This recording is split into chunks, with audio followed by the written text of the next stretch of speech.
This is Ford Takeaway, sponsored by your Southern Quality Ford dealers. Okay, here's my challenge. How many different ways can I say terrible? In college football, these kind of games happen all the time. In fact, it happened Saturday night in Baton Rouge. LSU played Southeastern. Southeastern's a well-coached team, but they play in a division lower than LSU. So everybody knows before they start that LSU's going to win big, and they did. But Sunday afternoon, the Saints looked like Southeastern, and Seattle was LSU. The Saints looked like a team that was completely out of their depth and had no chance. And when that happens in week 3 against a team that's okay, it is really disheartening. And the worst of the worst for the Saints were their special teams, which are by far the worst in the NFL. They are now the only team in the league this season to have a punt blocked and to give up a punt return touchdown. In fact, when the Saints punt, their net punting average is the worst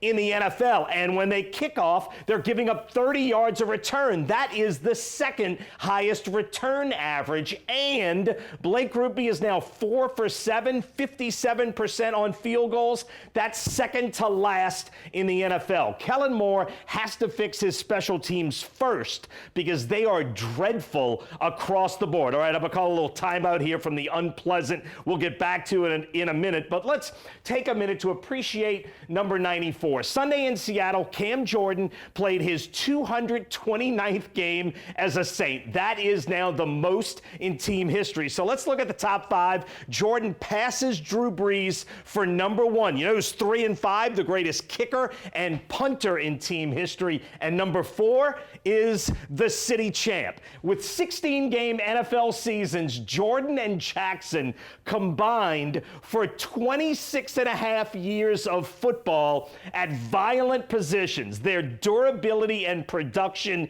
is just amazing. They are the 2 best defensive players in Saints history, although I am not sure which one goes first. Cam Jordan has also been one of the best Saints ever in the New Orleans community. 229 is going to be a tough record to break. Congratulations to Cam Jordan. Okay, let's get back to the unpleasant. For the second time in 3 games, penalties killed the Saints. The Saints had 11 penalties Sunday. That's accepted penalties. 2 more were declined. Right now, the Saints are tied with the Tennessee Titans for the most penalties in the NFL. And guess what? Those 2 teams are a combined 0-6. 15 of the Saints' penalties were pre-snap penalties, meaning not penalties of effort, but instead penalties of focus, which brings me to number 1. You know where we are right now? We are at rock bottom. And this is a really interesting moment for Kellen Moore. He's never been a head coach. The weight of this job is very different from the weight of a coordinator job.